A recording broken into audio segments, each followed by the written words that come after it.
Hey guys, welcome to Boxing Squared for boxing news and views from around the internet. This is the post-fight review for the Guido Vianello and Marlon Williams fight, which was on the Loma Nakatani undercard. So this was a return to the ring for Guido Vianello after a draw against Kingsley eBay in 2020, a fight in which he was cut badly, and also probably lucky to escape with the draw in the end. A lot of people thought that Vianello lost that fight. His stock seemingly went down after that, but he returns to the ring here for a confidence builder win against Williams, and this was all over and it should have been inside a round, but the referee and the doctor let Marlon Williams after round one have a bit of time, and he comes out after the bell, Williams, and the referee doesn't like what he sees. It's clear that Williams is on shaky legs, seemingly doesn't want to come out for round two. He's sort of ambling out, and it's waved off. So this was over inside 2 rounds. You know, it was only a second into the round two when the referee waved it off, but all of the action obviously in round one. You had Williams down 3 times. So Guido Vianello coming forward, and the commentary was making quite a big deal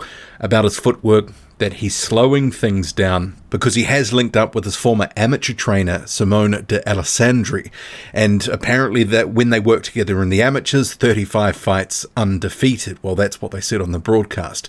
But in terms of what we saw there, Vianello was tracking forward, very deliberate, trying to get around the guard, but he was also working the body with his jab upstairs, downstairs, and it was the body shots that really sort of took the stuffing out of Williams. The first knockdown, though, was through an uppercut, but the last 2, left hook to the body, drops Williams, and then a right hook to the body for the third knockdown, which was pretty much on the bell.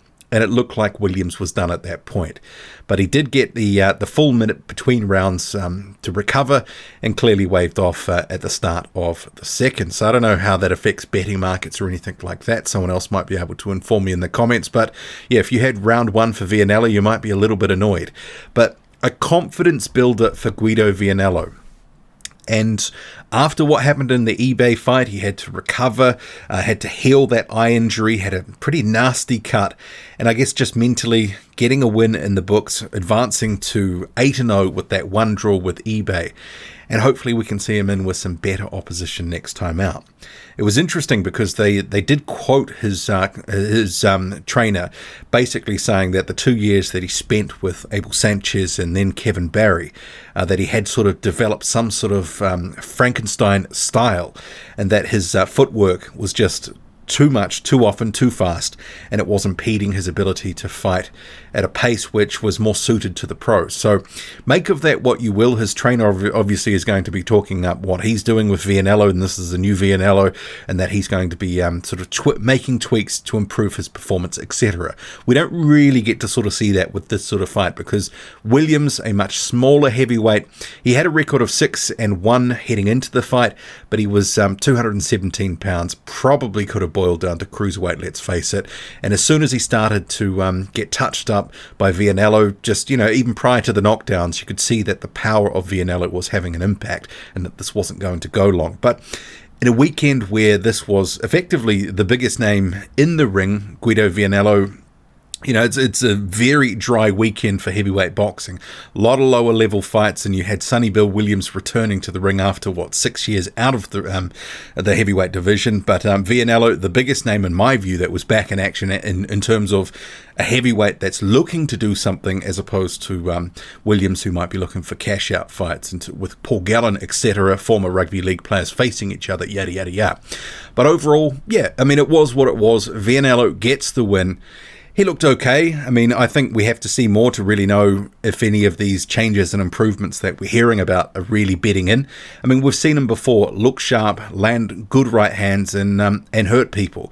And that was against similar low-level opposition. But there was obviously an intent to work the body, and that's always good to see with heavyweights because sometimes they can be a bit guilty, some of these heavyweights, of just headhunting and going for the knockout that way. But he did sort of break his man down pretty quickly and all over lickety-split. But what did you make of it all?